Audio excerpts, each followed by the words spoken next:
Shrimp omelette or hipon with egg. So, yan ang ulam ko ngayon, guys. Sorry, pasensya na hindi ko napakita sa inyo na tinanggalan ko ng balat yung hipon.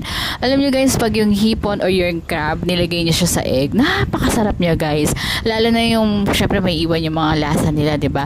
Ang sarap niya. Grabe, mapaparami ka talaga ng kain. Kahit toyo lang yung sausawan. Grabe, guys, ang sarap niya.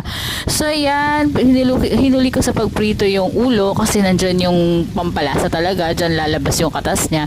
And then later, isasama na natin siya sa mga katawan and then ipipirito na natin siya.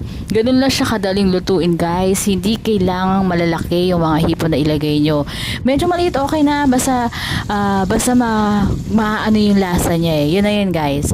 So, guys, kung meron kayong suggestion, comment nyo lang below. Follow me or share my video, guys. Pwede na ako makatanggap na star.